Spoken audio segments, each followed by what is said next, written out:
Here's my personal opinion in regards to binding of spirits to the body or soul. Binding an entity to yourself is absolutely stupid. When you add the pros and cons, there aren't many pros. When an entity is bound to an object versus a human's body, does not mean the entity will be stronger. It only means the person will feel the entity attached to them more, and also feel the entity's personal mood. Since they are created from fire, one's anger level gets raised by a lot, and they are much more aggressive than they were when the entity was not attached to them. That is pretty much it. There is nothing more one gets from binding an entity to one's body. An entity bound to a stone is just as powerful, if not more, than an entity bound to a person.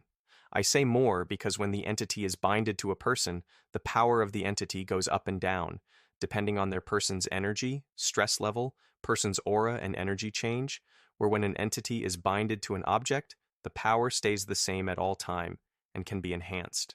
A very popular knowledge where one attaches an entity to themselves is called ilmu cabal.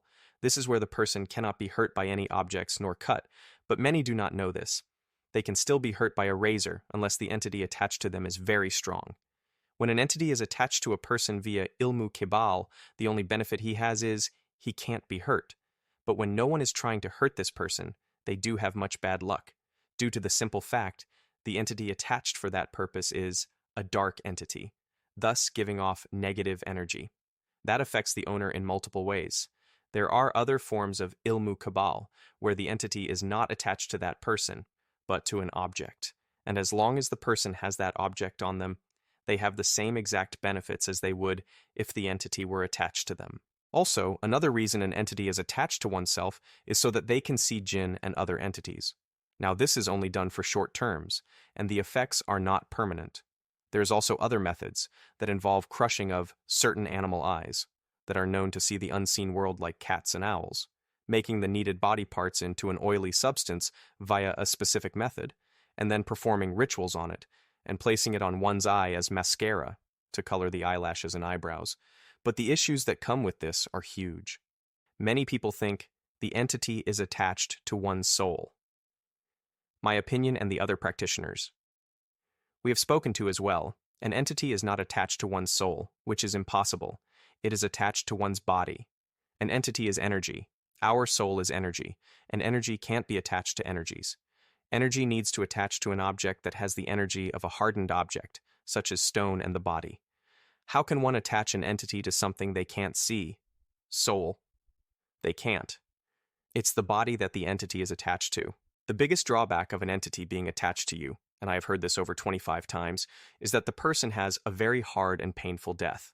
When one has an entity attached to them and they are on the verge of death, one needs to realize the entity is not. So while our life is being taken out of us, the entity's life still remains in them.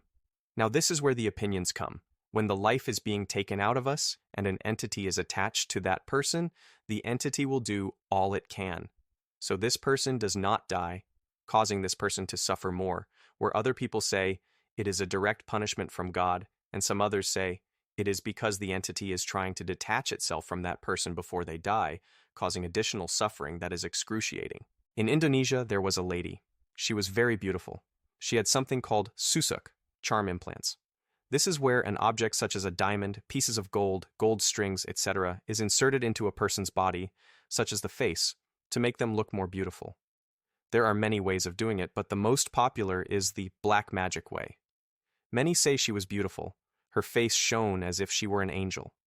When she was on her deathbed, the people around her said her face would change day by day, and it got very, very ugly and scary. Every time she was close to death, and the doctors were about to pronounce her dead, she would not die. People got very concerned and they called a shaman. Come to find out, she had the susuk in her to enhance her beauty, and she had chosen the dark method of getting it inserted. The only way she could die peacefully was if the charms were removed, but the one who placed them must do it, and he had passed long ago. So she died a long and excruciating death. And when she died, she looked nothing like the person she was when she was alive. Yes, death can change a person's face indeed, but she looked very, very different. Another man in Indonesia had an entity attached to him so he could have the ilmu cabal effect. On his deathbed, he was in so much pain, he would try to slit his own throat, eat poison so he could die quicker, but due to what he attached to him, all this had no effect. Eventually, the person who attached the entity to him was found, and he detached it, and the person died minutes later. We should realize our body is ours. Don't make it a partying ground. Don't make it a house for another entity. If you want an entity, conjure it or have someone bind it to the proper object. If you want to have a great connection with your entity, just put in the work. Don't do something that you're going to regret.